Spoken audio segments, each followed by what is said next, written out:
Dalam kegairahan PKR untuk menaikkan Anwar Ibrahim sebagai Perdana Menteri, kata Mukhlis Mahathir, pemimpin parti itu tidak wajar menuding jari menyalahkan orang lain, termasuk bekas Perdana Menteri Dr. Mahathir Mohamad, menyasarkan kenyataannya kepada Nik Nazmi Nik Ahmad. Mukhlis berkata, kritikan dibuat ahli Parlimen Setiawangsa ke atas Mahathir adalah bercanggah dengan situasi sebenar. Saya tegaskan kepada anda, Nik Nazmi, bahawa dalam kegairahan anda untuk menjadikan Anwar sebagai Perdana Menteri, anda menyalahkan orang lain, khususnya Mahathir, atas semua kegagalan PKR. Sehingga ke hari ini, Mahathir terus menentang korupsi dan jelas sekali beliau langsung tidak meraih manfaat daripada langkah syaratan yang melibatkan ahli-ahli parlimen yang digugurkan dari PKR serta bekas ahli-ahli parlimen UMNO yang menyertai Bersatu. Katanya, Mukhlis yang juga Presiden Penaja Parti Pejuang Tanah Air menambah, jika ada unsur-unsur suapan ganjaran yang menyalahi undang-undang atau tidak beretika, lebih baik agar pihak yang mendapat manfaatnya didedahkan selepas mereka mengkhianati mandat rakyat, yang pasti bukan Mahathir.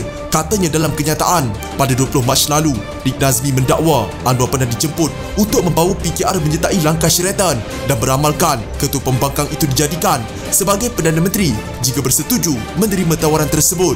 Mengulas lanjut mengenai peralihan kuasa antara Mahathir dan Anwar ketika Pakatan Harapan berkuasa, Nik Nazmi berkata Mahathir hanya berminat untuk memperkukuhkan kedudukannya ketika itu.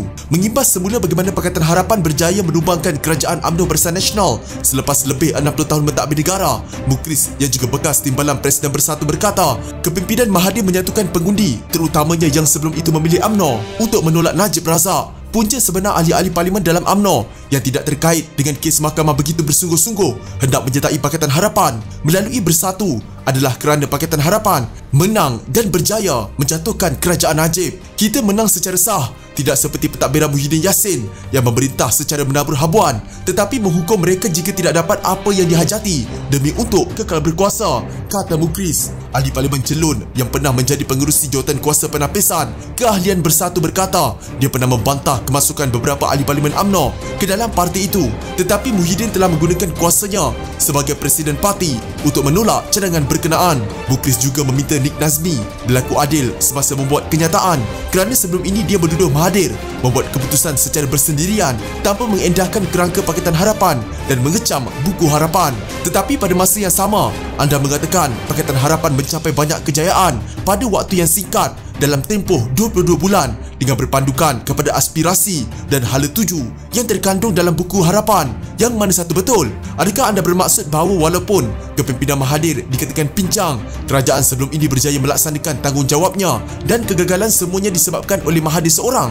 Katanya. Mukhlis juga berkata sepatutnya pelantikan menteri dari kalangan pemimpin PKR serta yang bertelingkah dalam parti itu diselesaikan secara dalaman. Kenapa Mahathir yang dipersalahkan seolah-olah beliau memihak kepada kumpulan tertentu apabila melantik pemimpin-pemimpin kanan PKR sebagai anggota kabinet? Katanya, justru Mukhlis meminta supaya PKR tidak berpura-pura dengan menunjukkan kononnya pemimpin parti itu ikhlas semasa Pakatan Harapan menjadi kerajaan.